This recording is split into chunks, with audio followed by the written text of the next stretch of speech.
Hello everyone. आज मेरा exam था एसबीआई क्लर्क, जो कि थर्ड शिफ्ट में था। 20 सितंबर को था। और तो हम डिस्कस करते हैं इंग्लिश पैटर्न कैसा रहा। इंग्लिश में पहले रीडिंग कॉम्प्रिहेंशन था, जो कि स्लिप साइकिल बेस्ड था। इस पे 8 से 9 क्वेश्चंस थे। 2 इसमें वर्ड दिए थे, सिनोनिम्स पूछे थे उनके। एक इशू वर्ड था, एक कोई और था। एरर इसमें 5 दिए थे, जो कि मुझे काफ़ी टफ लगे। मुझे नहीं मिल रहे थे, मुझे सिर्फ इसमें एक मिला। वो 2 के बाद वर्ब की फर्स्ट फॉर्म आनी चाहिए, तो बस वो मैंने किया जिसमें मैं श्योर था। बाकी 4 में मैं वैसा श्योर नहीं था उतना। एंड 6 क्लोज टेस्ट थे। और वर्ड यूसेज पूछे थे 2, एक स्वीट एंड एक प्लेट। और फ्रेज रिप्लेसमेंट और वर्ल्ड रीअरेंजमेंट, कुछ 4 क्वेश्चन उनके थे। तो मेरा मैंने इंग्लिश में टोटल अटैम्प्ट्स किए, 25 अटैम्प्ट्स किए मैंने इंग्लिश में। इंग्लिश में मेरे पास थोड़ा टाइम कम बच गया था। पर फिर मेरी इंग्लिश उतनी स्ट्रांग नहीं है, तो फिर मैं ऐसे ही करता हूँ। एक्यूरेसी मेरी इसमें 80 to 85% ही होनी है। तो अब बात करते हैं मैथमेटिक्स की, जिसमें 14 क्वेश्चन सिंप्लीफिकेशन के आए थे, एंड जो कि बहुत इजी थे, बहुत ही इजी। आरआरबी क्लर्क लेवल था। और एक डीआई आई थी, tabular based hockey, football and cricket के बारे में था। उसमें डेटा गिवन दिया था, बहुत इजी था। एंड एक लाइन ग्राफ वाली दी गई थी, जिसमें 5 क्वेश्चन दोनों डीआई में थे और 10-11 अर्थमेटिक थे। अब मैं अपना बताता हूँ मेरा मैथ्स कैसे हुआ। मेरे सिंप्लीफिकेशन बहुत इजी थे, और मेरे पास पहले शो यही हुए थे सिंप्लीफिकेशन। तो ये मेरे 3-4 मिनट में सारे हो गए थे, 14 के 14, और डीआई दोनों मेरी हो गई थी। तो मेरे 8 मिनट में तकरीबन 20 क्वेश्चन के आसपास हो गया था। उसके बाद मैं स्टक हुआ अर्थमेटिक में मेरे पास 7-8 मिनट बच गए थे, और मेरे से सिर्फ 3 से 4 क्वेश्चन नहीं बन पाए।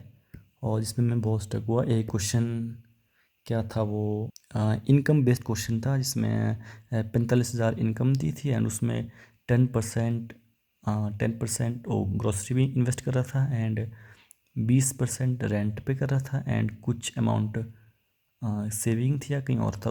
उसमें मैंने 1-2 मिनट मेरे उसमें वेस्ट हो गए। टोटली कंफ्यूज हो गया था मैं उसमें। उसमें जैसे इनकम टोटल 45,000 दी थी, और मैं उसको 4500 लेके चल रहा था। और उसमें मेरा 1-2 मिनट वेस्ट हो गया।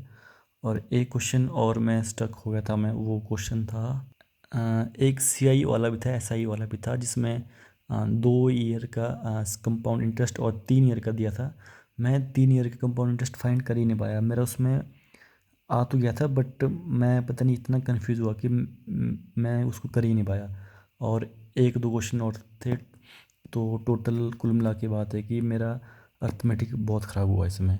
एक क्वेश्चन पार्टनरशिप वाला था, उसमें मैं बहुत कंफ्यूज हुआ। मैं बहुत कंफ्यूज, उसमें भी मैंने 1-2 मिनट वेस्ट किए। वो भी मेरे से नहीं बन पाया। 3-4 ही अर्थमेटिक हुए मेरे से। तो टोटल क्वेश्चंस मेरे मैथ्स में हुए 27 क्वेश्चंस मैथ्स में किए मैंने, और 25 इंग्लिश में किए। उसके बाद जो कि मेरा फेवरेट सब्जेक्ट है रीजनिंग ही, फिर मैंने सोचा था कि इसमें मैं 35 के 35 कर लूँगा। बट इसमें पहला क्वेश्चन पैरेलल रोज वाला था, जो कि बहुत इजी था। वो मेरे से 2 मिनट में पहले बन गया था, बट उसके आंसर्स मेरे मैच नहीं हो रहे थे। उसमें 2 रो थी, उसमें ऊपर PQRS थी, जो कि साउथ दिख रहे थे, और नीचे DEFGH ऐसे कुछ थे, जो कि नॉर्थ दिख रहे थे। उसमें क्यू आना था, क्यू के राइट में कोई भी नहीं होना था, और मैं क्यू को ले रहा था अपोजिट एंड में, जिसकी वजह से 2-3 मिनट में पहले मेरे वेस्ट हो गए। फिर उसको मैं दोबारा किया, वो दोबारा भी मेरे से नहीं बना हो, तो उसमें मैंने 7-8 मिनट वेस्ट किए मैंने, जो कि बहुत ही बेकार चीज़ हुई। और उसके बाद फिर मैं आगे 7-8 मिनट हो गए थे, और मेरा क्वेश्चन अटैम्प्ट एक भी अटैम्प्ट नहीं हुआ था। उसके बाद फिर मैंने सारा जो दिखा मेरे को करता रहा मैं। अनसर्टेन वाली थी, जिसमें 12% थे, एंड फ्लोर बेस्ड थी, 8 फ्लोर 5 क्वेश्चन के थे, एंड एक सर्कुलर थी, जिसमें 7% इनसाइड फेस कर रहे थे। इसके भी 5 क्वेश्चंस थे, and syllogism, direction and alpha numeric वगैरह। मीनिंगफुल भी था एक। पेयर फॉर्मेशन ये मैंने नहीं किया, ना मैंने मीनिंगफुल किया, ना मैंने पेयर फॉर्मेशन किया। और अल्फ़ा न्यूमेरिक में से मैंने 2 क्वेश्चन नहीं किए मैंने। तो फिर मैं लास्ट में जब मेरे पास 5 एक मिनट बचे थे, फिर मैं दोबारा उस पजल में आ गया, इसी वाली पजल में, पैरेलल वाली। उस टाइम मैंने इसको बड़े ध्यान से बनाया और मेरे से ही बन गई थी। मैं इसमें मिक्स कर रहा था, जैसे यहाँ पे आर है, आर को मैं लिख रहा था ई, इस लाइन में, नीचे वाली लाइन में, जिसकी वजह से मेरे इसमें 7-8 मिनट वेस्ट हो गए। बट फिर भी मेरे इसमें टोटल अटैम्प्ट्स हुए 31 रीजनिंग में हुए, एंड 27 मैथ्स में हुए, एंड 25 इंग्लिश में हुए।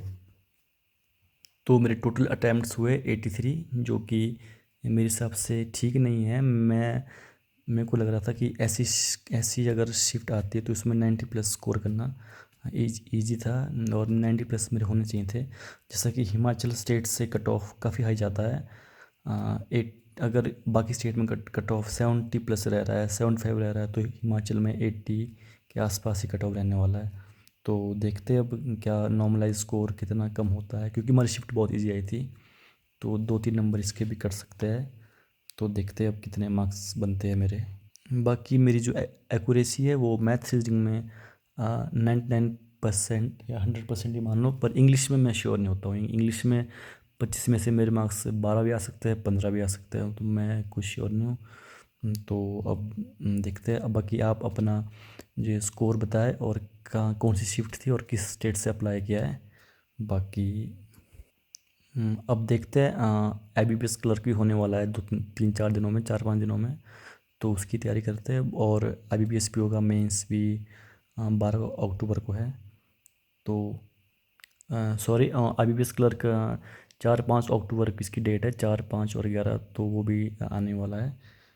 बाकी 4-5 दिनों में IBPS PO का रिजल्ट भी आने वाला है। तो ठीक है फ्रेंड्स, अब आप अपना स्कोर शेयर कर सकते हैं कमेंट सेक्शन में। एंड वीडियो अच्छी लगी तो प्लीज़ सब्सक्राइब करना, और जिससे थोड़ी मुझे मोटिवेशन मिले। Thank you, bye.